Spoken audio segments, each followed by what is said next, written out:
Welcome, everybody, to the Sentinel Report. I'm your host, Alex Newman. It is the last day of June in 2025. We're so grateful that you're tuning in, whether you're hearing us on radio, podcast, video, TV, doesn't matter. We appreciate you so much for joining us. So much going on in the world today. We're going to talk about the UN's Internet Governance Forum, just met in Norway, talking about how to control what you can see, what you can read, and how to get everybody connected to the Borg so they can spy on us and manipulate us.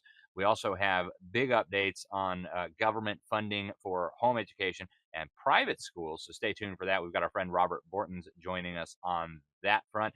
And then also, ladies and gentlemen, so much going on in the news. You're not going to want to miss that. We also have an update on the Donald Trump versus Harvard war escalating to unprecedented heights after a federal investigation found that Harvard was guilty of violent violations when it comes to protecting students and faculty from anti-Semitism.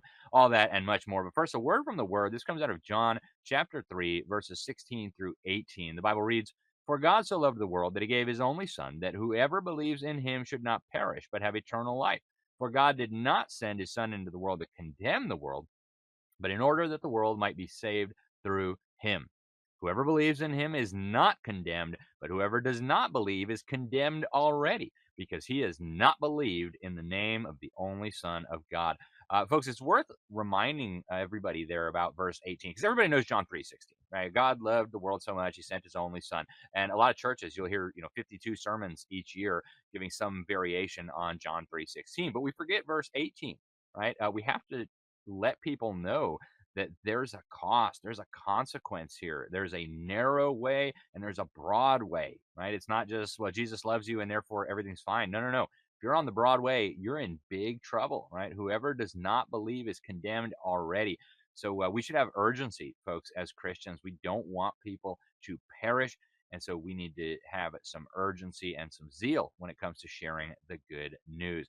Now, one of the ways that we do that, of course, is transforming our mind, renewing our mind, not according to the world, but according to the ways of God, as we read in the letter from the Apostle Paul to the church in Rome. And one really good way to do that is a biblical worldview program. We actually have one at libertysentinel.org/shop. It's by our good friends over at Greater Than I Ministries. I've used it with my own family. I've recommended it to friends and family for a long time. It's called You Are What You Think. It's a biblical worldview series, and then they've got Thinking Like a Christian. So you can stream the biblical worldview series. And again, I've done this with my own family. It's fantastic. You can either get it from us at libertysentinel.org/shop at a discounted rate, or you can get over to GTI Ministries, GTIMIN.org. And what you'll find there is just some really, really good worldview material so that we can start to shape our thinking as God intends us to on all issues. And that website is gtimin.com, gtimin.com, or you can just go to our website, libertysentinel.org/shop. Now, folks, going to the news, there's a lot happening in the world today. And I want to start with the Iran thing.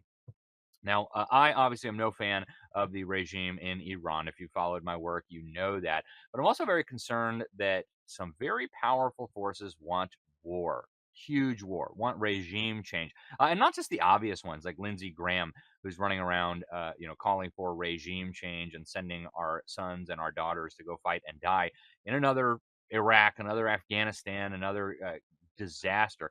We always have to remember who brought these lunatics to power, too, right? That was the U.S. government's intervention, Jimmy Carter, and all the rest of the clown car. So how can we think that we're going to do more good by repeating what we just did in Iraq, right? If you ever feel useless, just remember it took the U.S. government 20 years, $5 trillion, and thousands of American lives to replace the Taliban with the Taliban. So with all that in mind, we've got the director of the UN Nuclear Agency, the IAEA, saying that the regime in Iran technically has enough uranium to make several nuclear bombs and that they could do this very, very rapidly.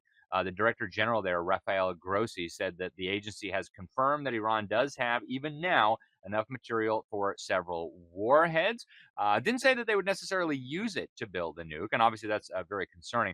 But he says this should not be equated with a nuclear weapon. We do not have at this point, if you ask me at this time, any tangible proof that there is a program or a plan to fabricate or manufacture a nuclear weapon. Um, Whether that's true or not, I don't know. But whether it would be used to start a third world war, almost certainly. So we got to be on guard, folks. We do not want to get sucked into a quagmire. The Associated Press and the deep state within the federal government is pushing a similar narrative. We've got the Defense Intelligence Agency leaking a report, and the Trump administration is very mad about this. In fact, some of them have talked about the T word here. But here's the propaganda from the AP. Early U.S. intelligence reports suggest U.S. strikes only set back Iran's nuclear program by months. To me, this sounds like a propaganda campaign for World War III, right? Trump didn't succeed. We got to go back. We got to send soldiers. We got to occupy Iran. They said a U.S. intelligence report suggests that Iran's nuclear program has been set back only a few months after U.S. strikes and was not completely and fully obliterated, as Donald Trump has said, according to two people familiar with the early assessment. So this is, again, from the Defense Intelligence Agency. That's military intelligence. And, of course, it goes against what Donald Trump has said and what Israeli Prime Minister Benjamin Netanyahu has said. So we'll keep you updated on this, folks, but I think we need to be really paying attention. Now, the Democrats did try to impeach Donald Trump for punching Tehran. They obviously did not succeed. 79 House Democrats voted against the resolution to impeach Donald Trump for launching these military strikes on Iran without consulting Congress. But, folks, I do think we always need to go back to our Constitution when it comes to matters of government, and the Constitution clearly and deliberately places the power to declare war with the Congress so that our elected representatives can have a discussion. They can determine what are we trying to accomplish. Is this a good idea? We may like Trump and we may appreciate what he's been doing, but at some point we're going to have another Joe Biden. We're going to have another Barack Obama. We're going to have another Kamala Harris, and then we're going to end up with Libya all over again. So this is a very, very dangerous power. And even if we like Trump, we need to be very aware that these powers will then be in the hands of whoever's the next guy. All you got to do is look up at New York if you want to see the possible horror that awaits us. We leave all this power in the hands of a unitary executive. Now, the big, beautiful bill. Lots going on there, and we'll have some additional news on that. But the Senate parliamentarian has been taking stuff out. But Elon Musk has come out again swinging. I want to quote you what he said. The latest Senate bill will destroy millions of jobs in America and cause immense strategic harm to our country. He said it's utterly insane and destructive.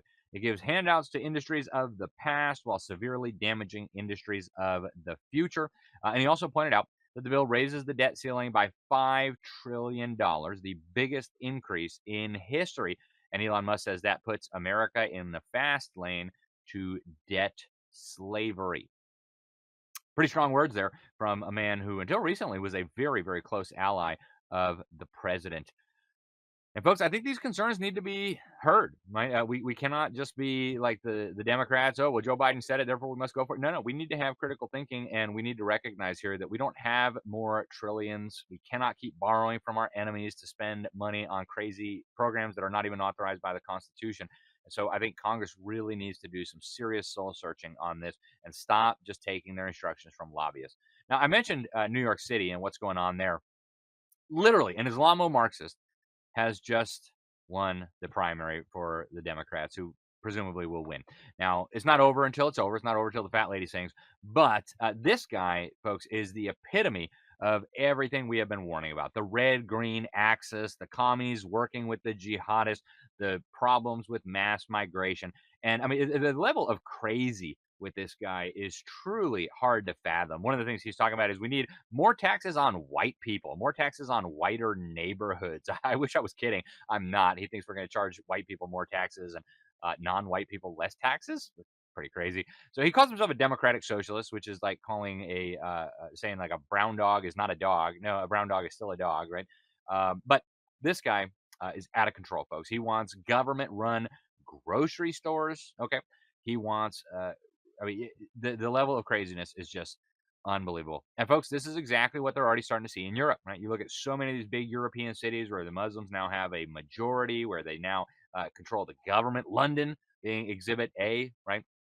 So, folks, be aware. This is hugely significant. In some way, you might even say this is God's judgment coming upon the United States. But folks, we've got to be paying attention, and we've got to be in prayer.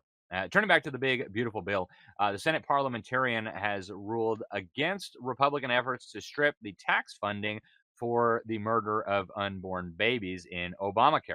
So critics are calling it unelected bureaucrats trying to run the show. But last week, Senate parliamentarian took a lot of stuff out of the bill. Well, I guess can't take it out of the bill, but if they want to pass it without actually having a 60 vote majority, then according to the parliamentarian, they've got to take this stuff out. So obviously, taxpayer funding for the killing of babies in Obamacare has been going on for years. The Affordable Care Act, which is of course not affordable and not, killing babies is not care. I'm sorry. We'll see where this goes. Donald Trump is hoping to get this bill passed in the next few days. Now, obviously, the Senate leadership, which is Republicans, have the ability to remove this Senate parliamentarian. So we'll keep you updated on that and where all of this goes. Now, speaking of the Senate just passed CBDC by another name June 18th. While everybody was distracted with other stuff, we had the Senate pass this bill called the Genius Act. And critics have been pointing out for a long time that what this is CBDC by another name, right? It's just turning privately issued so-called cryptocurrencies into CBDCs by requiring the issuers of these cryptocurrencies to do all the things that the CBDCs would do: keep track of who has it, where it's going, what it's doing, et cetera, et cetera. So one critic is calling this the Great Bait and Switch, the Great CBDC Bait and Switch Act. And folks, the same kind of surveillance, the same kind of control that these evildoers wanted with a CBDC is now coming at us under the guise of private cryptocurrencies.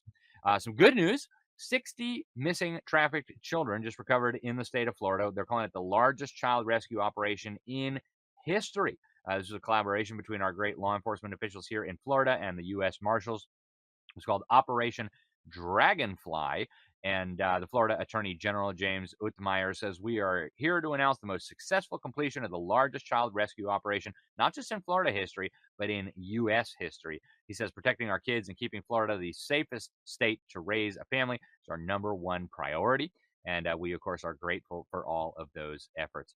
Now, really interesting testimony in the Congress. This is a former Border Patrol agent saying that the U.S. government under Joe Biden became the largest child trafficking organization in history ever. Listen to this. "I state without reservation that the United States federal government is the world's largest child sex trafficking organization in modern history. The probability that thousands of these UACs are being raped at this very moment is 100%. And he goes on to explain how the Biden administration fully understood all this. And folks, it is horrifying, but it is reality, and we need to be aware of that. Now, recently there was a church shooting in Michigan at a church that I've actually taught at before. Thankfully, they were able to get the shooter before it got too bad. A security guard for the church shot and killed the suspect. One victim was shot in the leg. But folks, these attacks on churches are accelerating. I suspect we're going to see a lot more of them. So I hope your church has a good security plan in place in the event of a horror show like this.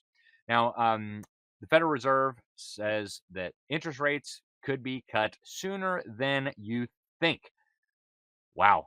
This is from Fed Governor Christopher Waller just last week said inflation is cooling enough to warrant what he called a good news cut. In my opinion, this is just going to throw jet fuel on the inflation dumpster fire.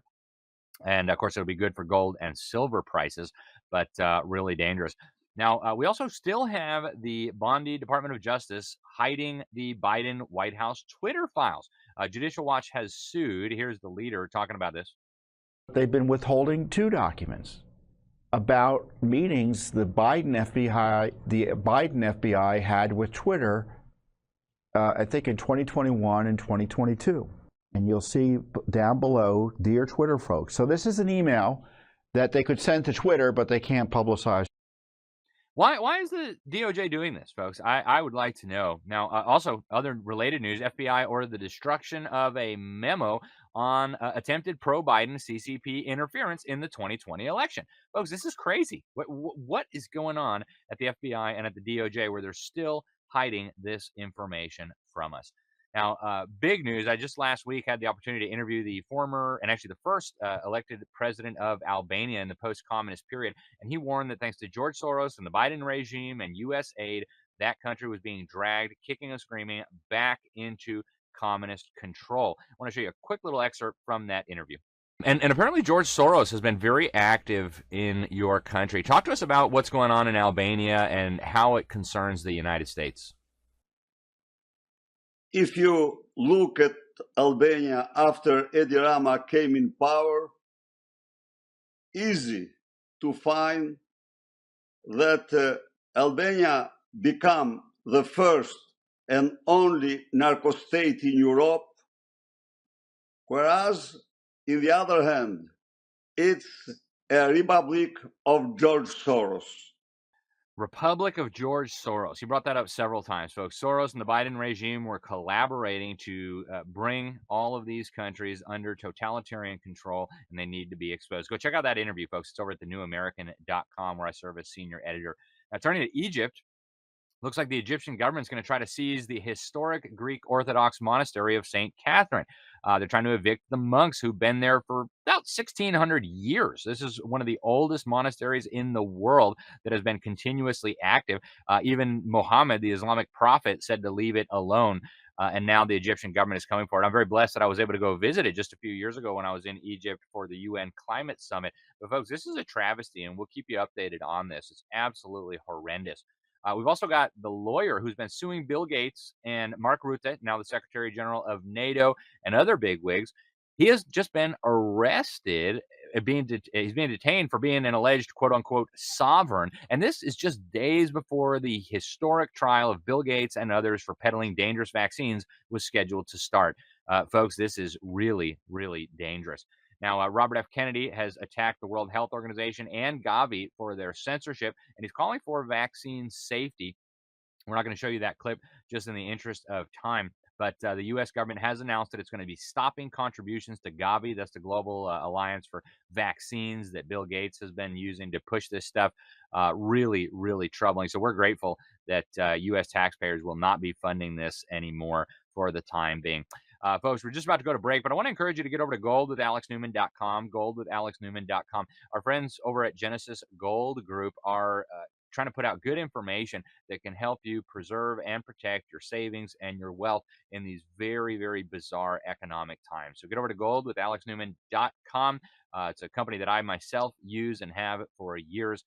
They've got Christian values, and they're doing really, really important work, not just helping people protect their savings, but also putting out really good information. You can find them over at goldwithalexnewman.com. Stay with us. We'll be right back after this quick break. Hello, everyone. I'm excited to announce the next generation of energy drinks, Rev 7. It has no sugar and no caffeine. Instead, Rev 7 uses Go BHB. Go BHB is one of the body's primary ketones, and it provides the most efficient and clean fuel that your body needs.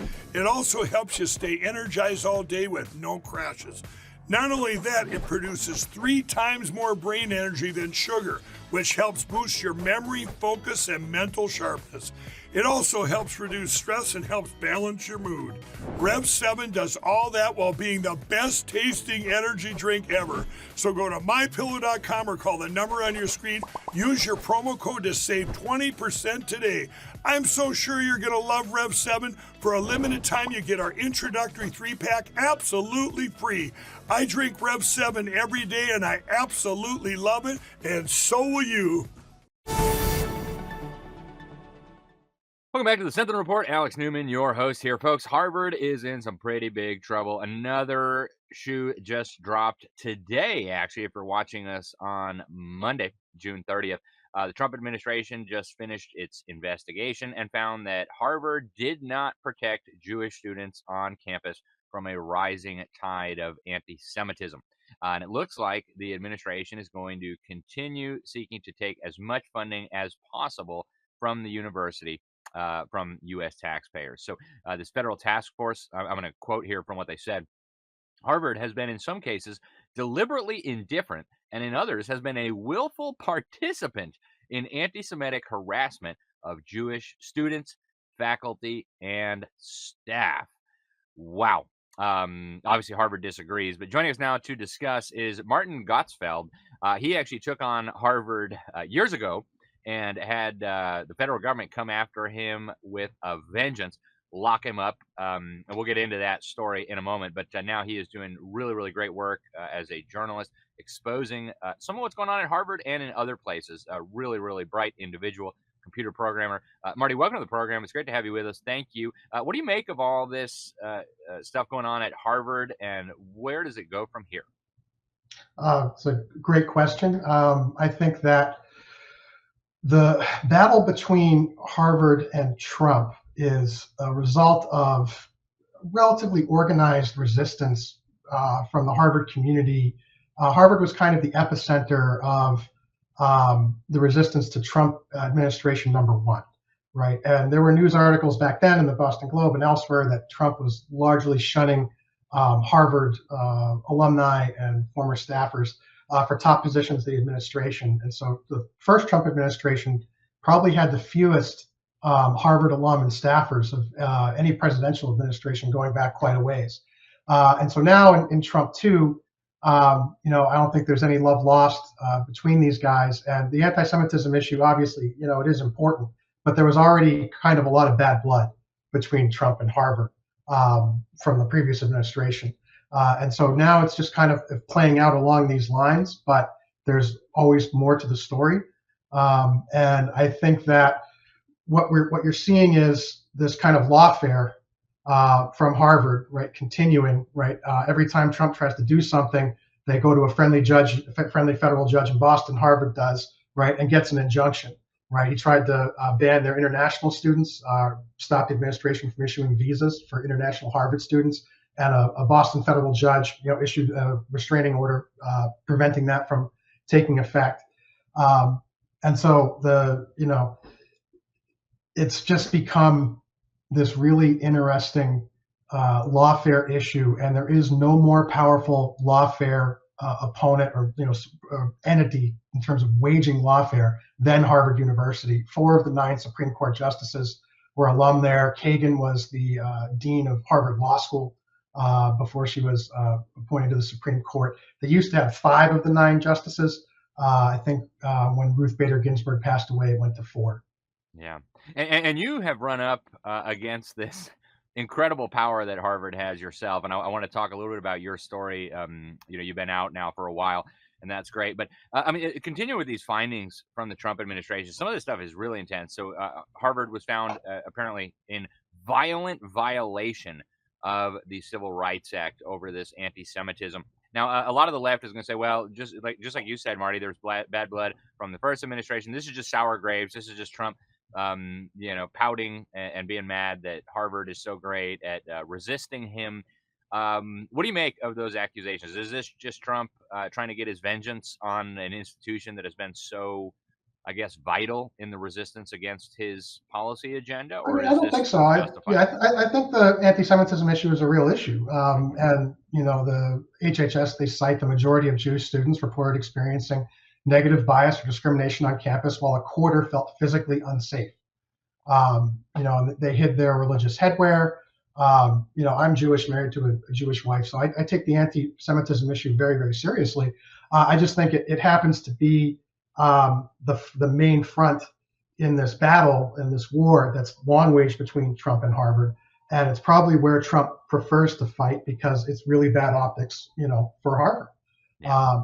So I think there's 2 things going on. It is a very legitimate issue. It needs to be addressed. But at the same time, it's become this battlefront for something much bigger that's been going on for a lot longer. Yeah. Marty, I want to talk a little bit about your story, too. You tried to rescue Justina Pelletier, a little girl who, thanks to Harvard and institutions associated with Harvard, was basically stolen from her parents.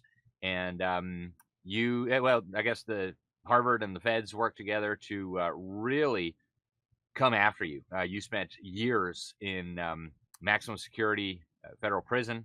Tell us a little bit about that story and what you have learned since that battle. And during your imprisonment, you were doing some of this work, and now after, you found even more. Talk to us a little bit about that in the last couple minutes we have left.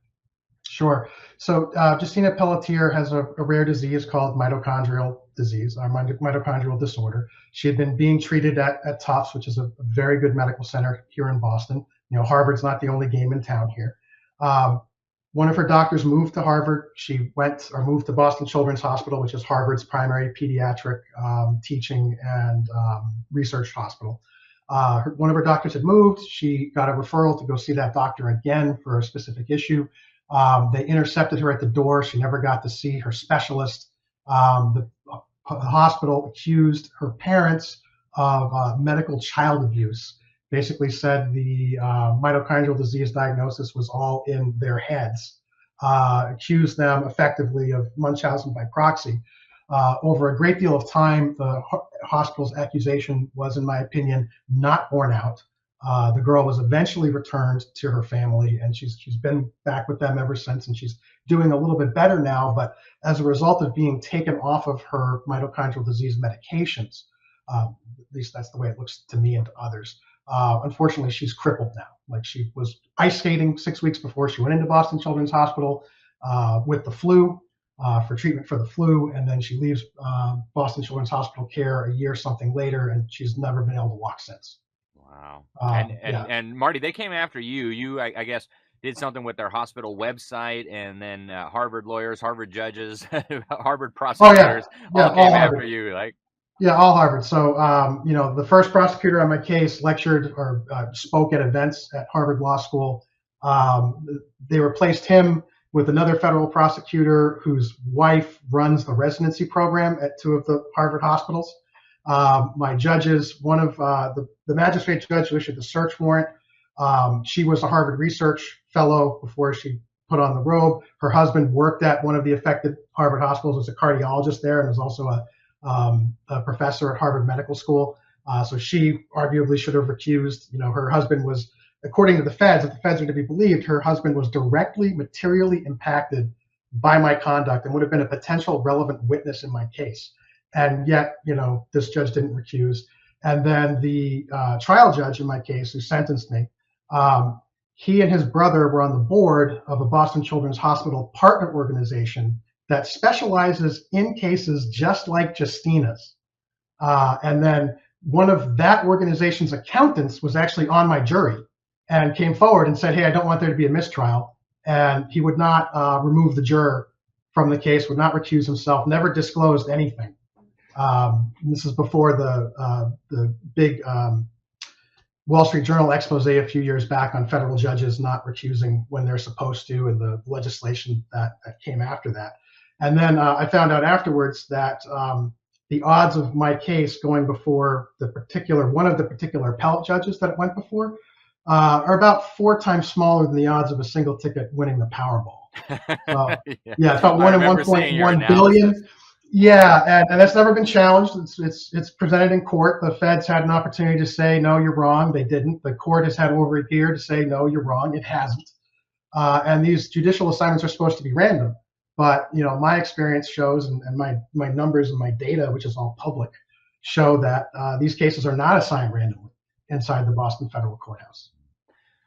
Marty, I wish we had more time. There's so much Sure. more to discuss. What's the best place for people to find your work? You're doing a lot of good work, not just on this. Obviously, Harvard is a formidable foe. But, you're taking them on and others. How do people follow your work?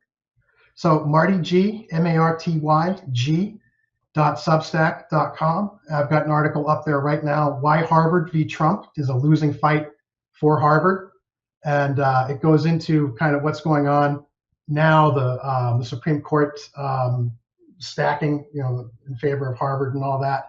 And basically all the options the executive branch has to escalate this conflict, including federal criminal indictments, because we've had a lot of falsified medical research come out of Harvard.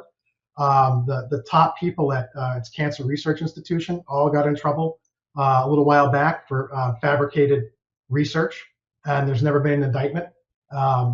Whereas in other areas of the country, if you take a federal grant and you falsify your research to continue getting federal money, you tend to get indicted for that one. It tends to be a felony. But, none of these Harvard researchers, and there's a whole slew of them now that have been caught fabricating data, none of them have ever been indicted.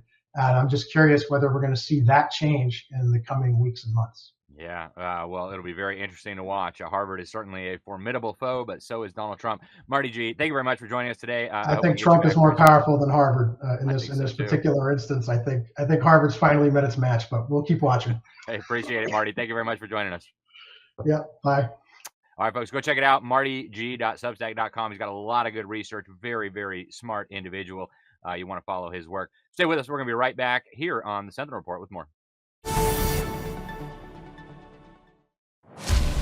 In 1776, a nation was born, forged in the crucible of revolution. Brave men and women stood together fighting for freedom, liberty, and the pursuit of happiness. Throughout history, the spirit of patriotism has prevailed. The battles may have changed, but the values remain the same. Today, in 2024, we find ourselves at a pivotal moment where the call for unity, freedom, and a better future echoes louder than ever. Introducing Patriot Mobile, the wireless carrier that stands with you. We are committed to supporting the values that make our nation great. With affordable plans and reliable nationwide coverage, Patriot Mobile is not just a wireless service. It's a call to action for those who believe in the American dream. Because this year is not just any year, it's the most important year since our nation's founding. Choose a wireless carrier that shares your values. Choose Patriot Mobile. For free activation, use promo code Newman. Welcome back to the Sentinel Report. Folks, if you've been following our show for a while, or if you've been following my writings in all kinds of different publications around the world, you know that the UN wants to control the internet. I mean, they really, really, really, really badly want to control the internet. Of course, they claim they're fighting misinformation and disinformation and malinformation, which, by the way, they admit is true. Also, conspiracy theories like Michelle Obama is a lizard. Well, that's actually what they said in a UNESCO report calling for global censorship of the internet. The globalist UN internet controllers, or would-be internet controllers, just got done meeting in Norway, had a big summit there, and surprise, they don't want you to be able to speak your mind online. They don't want you to be able to use the internet without their control and supervision. In fact, it was called the Internet Governance Forum because they plan to govern the internet, not based on First Amendment principles like we have in the United States, but rather based on UN human rights principles, which are quite the opposite of human rights. Joining us now to discuss is a fantastic Norwegian journalist. She's doing, in fact, I would argue one of the best Norwegian journalists. If you know anything about Scandinavian media, it's mostly government propaganda masquerading as news. And I say that as somebody who spent many years living in Scandinavia, married to a Scandinavian. But Rebecca Mr. Eggen, she's a Norwegian journalist with Document Media, an independent media outlet known for offering a critical perspective on politics, culture, and society. She does a lot of really great work. Rebecca, welcome to the program. Thank you for joining us. Thank you for having me. I'm very, very happy to be here. Great to have you. Talk to us about this Internet Governance Forum. Globalists from around the world descended on Norway. I know they already made sure that nobody could criticize Saudi Arabia. I wonder why. What was the big takeaway? So it was two sides to this forum, I guess you could say, that lasted over 5 days. Actually, just a stone throw away from where I live. It was governance of the internet, as you so perfectly introduced it as, and then versus everybody wanting or not wanting, everybody needing access to the internet. So it's on the one hand, it's all about the who's going to control it, how are we going to govern the internet moving forward, what they call the internet of the future. And then on the other hand, it's about the openness of the internet, how everybody, because apparently half of the world don't have access, how can we give them access? So I take away that as, planning for the rest of the world to get online, and how they then will govern everybody using the internet. And I know that sounds like a big conspiracy, but is it really, Alex? No, I think you're exactly right, Rebecca. And I've been studying these would-be internet controllers for a long time, and you're right. They want everybody connected 24/7 so they can spy on you, gather up all your data, and manipulate you. And if now we got Internet of Things, next will be internet of bodies. Rebecca, you mentioned that this was a preparation for an even bigger and more significant summit. What should we expect from the UN and the would-be internet controllers if Western governments, maybe Donald Trump in particular, don't put their foot down and say this is not happening? So there's a summit coming up, World Summit on the Information of Society, which is scheduled later this year, as far as I'm concerned. And this forum that happened in Lillestrøm was a sort of the foundation. They didn't come up with any agreements or anything like that, but they've talked out between, I think, 4,000 delegates from more than 150 countries, including ministers from Norway and other countries, UN officials, minister tech giants. TikTok was there, Meta was there. Are you surprised? I'm not. Talking about how they can, work together in making sure the internet is a safe place and that AI is not used for misinformation. And I think it's very ironic because they were talking about countries like Iran and China wanting total sovereignty over the internet and their networks.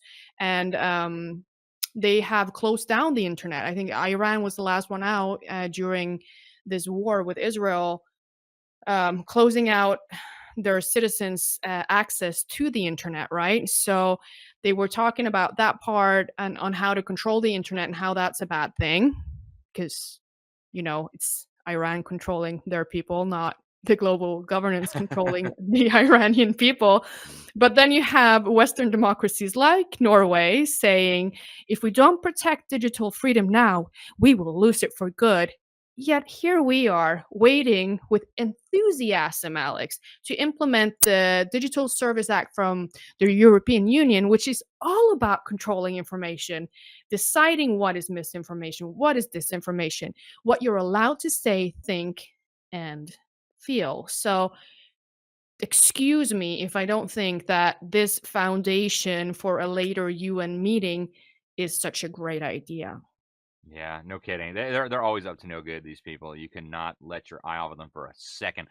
Rebecca, there's so much more to say about this internet issue, but there's so many other topics I want to discuss with you. But I do think what you just said about where they're going with this is really important for people to understand. The UN, actually, the Undersecretary General for Communication, Melissa Fleming, announced in 2022 that they've got a partnership with Google to control what you can see on issues like climate change. I mean, these are really important things, and nobody is talking about them. So very happy to have you reporting on that. We did talk a little bit about Bilderberg, you and I, just a few months ago. I know they just met in Scandinavia, so I want to hit on that before we finish today. But first, another huge story. There was an Iraqi man raised as a Christian in Iraq, fled to Sweden to get away from the head-chopping jihadist. And he was famous in Sweden for burning the Quran, the Islamic holy book. And he was actually murdered live on TikTok. As you know, this was earlier this year, January 29th of 2025. And I found out from you that he was scheduled to be deported by the Swedes. If you're a jihadist, fine. If you're a transgender, fine. If you're a Christian, back to the head choppers for you. So he tried to get asylum in Norway and was rejected. Talk to us about this case that unfortunately Americans haven't even hardly heard of. So it is an interesting case because I would assume that most of your viewers are familiar with the two-tier policing that has been going around in the UK for years and years regarding the so-called grooming gangs, which we in Europe call the jihad rapist gangs, right? So, with that said, two-tier policing and the two-tier justice system and also two-tier asylum system is very much present in Scandinavia as well, and we can see this in the example of Salvan Momika. He came to Sweden. He's, as you said, raised a Christian. He was a big Islamic, critic of Islam, and he made it his mission to show that freedom of speech is necessary to keep these totalitarian Islamic ideas away. And burning the Quran is a very efficient way to do that because it kind of lures out all the angry Sharia people. I call them Sharia people because they threaten to murder you. They come for you. I've been at one of these protests, not with Salvan, but I have been with Stop Islamization of Norway to observe how this goes about. And I can tell you, it's terrifying. absolutely terrifying just for speaking your mind about what the Sharia law or Quran says. A lot of these Muslim people that we have in Norway, in Sweden, and elsewhere in Europe, they are willing to kill you for saying what you're saying. And that is not compatible with Western culture, as you know. But the thing about Salwan was he was due to be deported from Sweden. He came to Norway to seek asylum here. He was rejected, had to go back to Sweden. He had his asylum application prolonged, I think, for 1 year. He was due to go back this year to Iraq. Um, and the day after he was murdered, murder is not the right word, he was executed. Hmm. He was shot in the head at a secret location in Sweden. So he was very much executed. That is the thing about this case. And the day before he was due in court for, hold on to your hair, hate speech. So I've been following this case since it happened. I've been in touch with Oman Rasmus, which is the due to be prosecutor in this case. I've been in touch with him twice. He has nothing to report. Absolutely nothing. It's silent in terms of news, updates, suspects, anything that regarding this case. And my impression, also reading Swedish media, is that nobody wants to touch it. And they had earlier this year, Expressen, they said that the security service Sapo, they were involved in the investigation of his execution, and that they thought that there were foreign countries involved. Wow. And the suspicion has been pointing to Iran because of I think it was Mossad. Mossad was pointing out the Swedish criminal networks, Rumba and Foxtrot. Iran has been accused of trying to force these criminal clans to do terrorism in Sweden, in which they did, with the setting off grenades outside of the Israeli embassy in Sweden, and also in Denmark, not too long after. And so already in 2024, Iran was accused of infiltrating these criminal clans and networks that are operating in Sweden. And so Salvan burning the Quran outside of the Turkish embassy, outside of the embassies, just like Rasmus Paludan did, the Danish-Swedish citizen that comes over from Denmark. They try to bar him out, but they can't. That set off a number of waves throughout the geopolitics regarding NATO, regarding other things. And we also know that Iran has a tendency to put out fatwas. They did that with Rushdie, that was stabbed on stage. When was that? 2 years ago? Is that 2 years ago? A few years ago, at least, yeah. 3 years ago. Mhm. So, it's the fact that Iran already is heavily involved in the criminal networks in Sweden makes it more likely that if there is such a thing as foreign involvement in his execution, that it points to Iran. But we hear nothing. It's crickets. Well, yeah, probably a lot of the journalists are scared to even talk about it because they might be next on the list, huh? Yeah. It's crazy. And we know that the Swedish government is looking now at the Islamist infiltration of its own law enforcement bodies. And so my guess is they're going to have to look away to not find too much. But Rebecca, we're just about out of time. How do people follow your excellent work? I know document.no is where people can go there. It's a lot of stuff in Norwegian, but you also do some stuff in English. I was just on with you recently to talk about Bilderberg. How do people follow your work? So you can go to my YouTube channel, and also my X account is Mr. Egan, my first letter of my first name, and then Mr. Egan, my last name. It's the same handle at YouTube and X, and you will find our interview on my YouTube channel. You will find a lot of the work that I've done well, not a lot. You find some of the work I've done for Document, and some other shows. I do conservative psychiatry with my friend Hannah Spear. She's a psychiatrist from Switzerland, and we talk about woke culture and religion, actually, and how crazy society is today and how we can correct it, basically. So there's that, and you can find my interview with you. You can find other interviews, and also you find document media on Rumble. You can find a lot of the actual deeper work that I've done in terms of COVID and all of that stuff that you can't put up on YouTube but elsewhere because you get what censored, right? Mm-hmm. So Yeah. yeah. Well, that's fantastic. Rebecca, thank you very much for joining us. Thanks for the great work you're doing. I hope you will come back again soon to give us more updates on what's going on across the pond. But thank you for all you're doing, and God bless you. Thank you. God bless you. All righty, folks, stay with us. We'll be right back here on the Sentinel Report with more.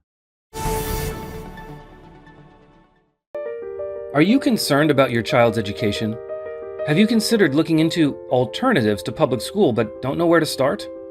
Greater Than I Ministries will give you the tools you need with a free Home Educators Kit and 15% off our Thinking Like a Christian Biblical Worldview video series.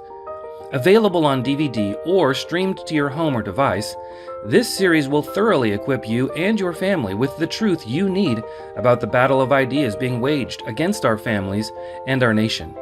And our free Home Educators Kit will provide you with links directly connecting you with all the resources you need if you're considering rescuing your children from the public indoctrination schools. Go to gtimin.com and click the green banner at the top to receive your free Home Educators Kit and 15% off our Thinking Like a Christian Worldview video series. Again, that's gtimin.com and click the green banner at the top. You'll be glad you did. Welcome back to the Sentinel Report. Alex Newman, your host here. Folks, a lot's happening across the country on the school choice front. And the reason this is so important, and the Democrat states are just coming out right and saying, hey, we don't want you to homeschool, so we're going to regulate you to death. We're not going to let you do this, that, or the other. You can't have a co-op. You got to homeschool at home. You can't have a misdemeanor on your record. We're just going to crush you like a bug. And the Republican states are taking a little bit of a different approach. It's like, oh, free money. And then, by the way, you have to obey us once you take it. Well, the Supreme Court in Utah has just found their school choice system to be unconstitutional. And there was also a provision in the One Big Beautiful Bill, very, very significant, that would have made school choice money available to private schools if they obey the federal government, especially the Individuals with Disabilities in Education Act. Joining us now to discuss is a good friend of the show, Robert Bortons. He hosts the Refining Rhetoric podcast. He's also the CEO of Classical Conversations, where I have my own children enrolled, and he is one of the leading exposers of this school choice agenda. Robert, welcome to the program. Thank you very much for joining us. Alex, thanks for having me, and it's important that we are ever vigilant in retaining our freedom, because freedom does not come from the government. And I even asked Grok if it did, and he confirmed that it did not. I saw that. And folks, if you're not following Robert over on X, you need to be. He posted Grok's response today about whether you get freedom from having government give you money. And of course, even Grok knows enough to say, no, absolutely not. Robert, let's go to Utah. Utah passed a major school choice policy. I remember the ink wasn't even dry on the governor's signature before the fake media started agitating that they now regulate all the homeschoolers. The high court has found that unconstitutional, but the legislature is not giving up. What's the status there? Yeah, so Utah was giving scholarships out to homeschoolers. Mostly homeschoolers in Utah were the ones using it, not even people spending it for private school.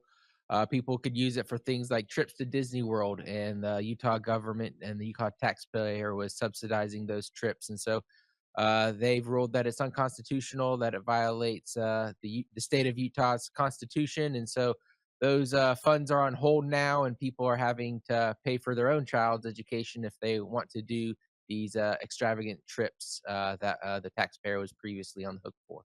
Yeah, and we've seen that in state after state, right? The free money becomes available. People use it for all kinds of crazy things. And then the fake media says, look at those terrible homeschoolers taking our money and using it for dumb stuff. Robert, one issue that really concerned me in this big, beautiful bill, and obviously there's a lot of good stuff in there as well, but there was a provision in the version that was passed by the House that would have opened up school choice funding for private schools as long as they obeyed a number of different, really costly and in my opinion, draconian federal statutes and regulations. The Senate parliamentarian has ruled that out of order. So I understand it's not in the Senate bill as of right now. But speak to the broader danger of that. I mean, why is it dangerous, first of all, to get the feds more involved here? And second of all, for homeschoolers and private schools to be becoming dependent on government? Yeah, so the first thing is tip of the hat to the parliamentarian on this one, although I disagree with almost every other decision they made. Right. Uh, but yeah, absolutely. I mean, when we said that we wanted to end the Department of Education, that didn't mean just ending the department itself. It means getting the federal government out of education, period, full stop. And that obviously is not occurring under the Trump administration. They're just moving things to different departments and still spending this money and still getting involved and things it has no business getting involved in. And so the big beautiful bill provisions were just a way of bribing states to adopt school choice policies, as well as trying to make school choice states just more flush with cash because these policies are so expensive and it's breaking state budgets. So the thing is that people forget is like when Joe Biden was president, he was using federal dollars to make Christian colleges put multi-sex rooms, bathrooms, things like that, shove LGBT and DEI ideology into the space. And of course, Trump's using the power of the purse to try to defund Harvard and Yale and Columbia. And so, as if you want to be under the whims of whoever the Republican or Democrat elected is, school choice is a great way to be able to bend the knee in different directions, whether the right knee or the left knee, depending on who's in power. So it's better to be educationally independent, and I'm glad that this was excluded from the big beautiful bill. Yeah, you and me both. And Robert, I know to go deeper on this issue, I know you've got an event coming up with Truth in Education. You're going to be doing kind of a roundtable with our good friends over there. I want people to really take this issue seriously. I mean, we've seen the UN documents. We know that their plan to bring private schools and homeschoolers under control is to give us free money. How can people watch that? And I know you've done some really good episodes of your podcast on this. How can people watch those, listen to those before we get to the next subject? Yeah, so I mean, the best way is to go to refiningrhetoric.com and go look at my previous episodes and watch social media for links. I don't have all the links yet for those upcoming talks, but I'm also going to be doing a school choice debate with Yes Every Kid here at the end of July. So I hope that that's made public as well. So absolutely, and these aren't slippery slope arguments. We're seeing these things actually happen, and California is a great example of what's going to happen with the school choice movement over a long period of time. Yeah, absolutely. I keep telling people, remember COVID, right? How did they get every Catholic, Methodist, Presbyterian, Jewish hospital to all do the same dumb stuff? It was the government money, right? And I guarantee you, all those hospitals, when they started taking the money, said, "Oh, if it ever gets bad, we'll just stop taking it." And of course, they did not because they were already dependent. Folks, let it be a warning to you, and go check out the excellent work Robert has done on this. Robert, zooming out, big picture stuff. You are the CEO of Classical Conversations. I believe it is the single best homeschooling program in the world. That's why I have my own children signed up there. You guys just do extraordinary work. For the folks out there, the parents, the grandparents, the uncles, aunts, neighbors who have children in their lives that they love, talk to us a little bit about the importance of a classical Christian education and how they can learn more about CC. Yeah, so classical education just means you're learning how to think and how to express yourself. A Christian, that's a biblical worldview. If you claim to be a follower of Christ, then you're commanded to raise their children up in the way they should go. Public school is definitely not going to help you in that endeavor. And so at Classical Conversations, we make homeschooling doable by a K through 12 curriculum, even college credits now, and we do that by forming communities that meet once a week, and so you get mentored along the way. We believe classical education is important for every child to have, and especially with the rise of AI, it's those who can think and can reason that are going to be able to use AI to make themselves prosperous, and those who cannot think are the ones that are going to be hurt by this AI revolution. So a classical education may have sound nice 10 years ago. Well, it's going to be a requirement 10 years from now if you're going to survive this new AI apocalypse, if you will, with the job market. Absolutely, and that's one of the reasons we are so passionate about this because the world's changing so fast. All the dumb stuff that the government schools are teaching, not only is it godless and pagan and crazy, it's not going to prepare your children for this new world that we're entering into. And Robert, I got to give a shout out. Your mom just did an incredible podcast on this subject. It's called "Is AI the Antichrist Tool or a Wake Up Call for the Church?" with Lee Bortons. It's on the Directed Life podcast. Man, was that a blessing to listen to that. Just really, really good stuff. Robert, I know we only have a couple minutes left, but you do really good work on your podcast too. Tell the folks how they can find one episode that I thought was really, really good. Just recently dealt with some of these subjects. You had Steve Noble on teaching students how to think, not what to think. Parents, go check it out. Robert, how do people follow that? What are the different ways they can sign up to listen to those on a regular basis? Yeah, so we're on all your favorite podcast platforms, but one of the ways I love to consume podcasts is YouTube. So if you go to YouTube and search Refining Rhetoric, go ahead and subscribe. We release every episode on Wednesdays, typically in the afternoons, and it's just a great way to do the dishes or do things around the house while learning and keeping up with what's going on in Christian thought today. So that's the Refining Rhetoric podcast. Check it out on your favorite podcast platform or even YouTube. Yeah, absolutely. And folks, you can also follow Robert on X. He's at the Robert B Show, at the Robert B Show on X. Really, really good stream of content coming out there. Robert, you got 1 minute left. Final thoughts. Yeah, people, we've got to be vigilant. Every single person has to fight for their freedom. It's not going to be given to you by the government. It's not going to be provided to you via handouts. You got a chance to influence, your next generation, and homeschooling is the best way to do that. Don't sell your birthright for a few bowls of soup today. Establish that family legacy, homeschool, make the sacrifice. It's worth it. Amen. I couldn't agree with you more. Robert Borton, CEO of Classical Conversations, host of Refining Rhetoric. Thank you very much for joining us. I hope we can get you back soon. Thank you, Alex. Absolutely. All right, folks. I'm telling you, go check this out, right? If you have children in your life that you love, you're going to have to go check out Classical Conversations. It's huge, like 135,000 students across the country. Great place to get involved in homeschooling. And you don't have to do it all on your own, right? That's the best part. You can join with a local community of people right there in your town, right there in your city, who will walk with you. Great friendships. And I'll tell you what, my children have been enrolled in it since we've been living back in the United States, and wouldn't trade it for the world. Folks, that's all we have time for today here on the Sentinel Report. But I want to thank you for tuning in. I really want to encourage you to get involved, right? Don't just listen to the program, whether you're hearing us on AM, FM, whether you're watching us on TV, whether you're watching us on YouTube or Rumble or any of the podcast programs.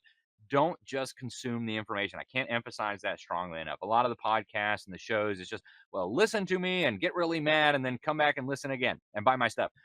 Not here. Not at the Sentinel Report, right? If you're just listening, you're not doing your part. You got to listen, and then you got to do something. Starting in your own home with the education of your own children, with the education of your grandchildren, and then moving out to your neighborhood, your church community, your city, your state, and then ultimately our nation.